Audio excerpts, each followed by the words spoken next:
तर मुलांनो, मी तुम्हाला बैलावर निबंध लिहून आणायला सांगितला होता. ज्यांनी तो लिहिला नसेल त्यांनी उभे राहावे. मास्तर आपल्याकडून आमची हीच अपेक्षा होती. मास्तर तुमची अपेक्षा पूर्ण करणं मी माझं परम. Shut up. यू कम इकडे. ओ मास्तर काहीतरी एक वाक्य पूर्ण इंग्लिश मध्ये बोला. जास्त आगाऊपणा करू नकोस. बैलावर निबंध का लिहिला नाही? कसं लिहिणार मास्तर? का? तुम्ही ठीक सांगितलं बैलावर निबंध लिहा. म्हणजे? गावात एक तरी बैल मोकळा आहे का? आज बैल पोळे सगळे बैल सजलेले झालेले आहेत. कसं लिहिणार त्यांच्यावर सांगा मला. अरे बैलावर बसून निबंध लिहायचा नाहीये. बैल या विषयावर निबंध लिहायचा आहे. अरे सॉरी चुकलं. उद्या लिहून आणू का? नाही, उद्या नाही. आजच मास्तर. तोंडाने. आता तोंडाने बोल.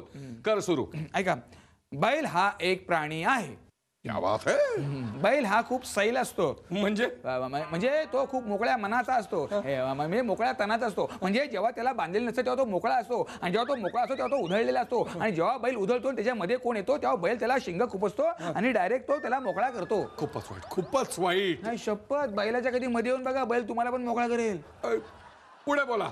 हा, बैल आपल्या घराचं रक्षण करतो. अरे कुत्रा आपल्या घराचं रक्षण करतो. पण कुत्रा गैरहजर असतो तेव्हा बैलच रक्षण करतो. अरे बैल कसं रक्षण करेल? बैलाला काय भुंकता येतं? पण बैलाला शिंकता येतं. तर शिंकण्याचा काय संबंध? बैलाच्या शिंगण्याचा आवाज हा कुत्र्याच्या भुंकण्याच्या आवाजापेक्षा मोठा असतो, आणि बैलाच्या शिंगण्याचा आवाज ऐकून चोर घाबरतो आणि तो चोरी करण्यास धजावत नाही. वाट लावलीस बैलाची. पुढे बोला.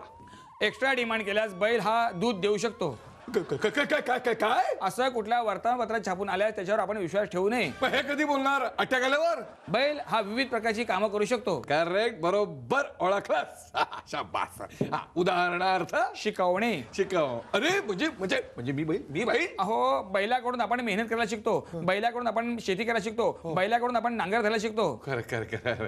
पुढे बोल. बैल हा उत्तम प्रकारे ड्रायव्हिंग करू शकतो. अरे काय बोलतोयस तू? बैला बैलगाडी कोण ओढतं? बैल. अहो म्हणजे बैल कोण? ड्रायव्हर झाला ना. मग तेच म्हणतोय मी. बोला पुढे बोला. बैल हा खूप हुशार प्राणी आहे. असं कोण म्हणतं? असं माझी आई म्हणते. खूप चिडले की आई मला बैल म्हणते, आणि मी खूप हुशार असल्यामुळे बैल हा सुद्धा हुशार प्राणी आहे. हो ऐसे जा रहे हो. बोला पुढे. बैल हा साधारणपणे मल्टीनॅशनल कंपनी, प्रायव्हेट ऑफिसेस आणि हॉस्पिटलमध्ये आढळतो. तुला काय वेळ लागलाय का? तर जाऊन बघा, तिथले कर्मचारी बिचारे बैलासारखेच राबत असतात. अरे काय बोलतोय? बरं पुढे बोल. बस झालं ना मास्तर, किती बोलून घेते? नाही. आता नाही बोलायचं. आता बोलायचंच. शेवटचं आणि महत्वाचं, बैल पोळा हा बैलांचा सण आहे, तरी त्या दिवशी मास्तर पण सजलेले असतात. काय बोलतोयस का तू? बरोबर बोलतोय. तुमचं आयडेंटिटी कार्ड बघितलंय मी. हा, तुमचा वाढदिवस, तुमचा बर्थडे हा बैल पोळ्याच्या दिवशी असतो, आणि आज बैल पोळा आहे. सो मास्तर, थँक्यू. हॅपी बैल पोळा.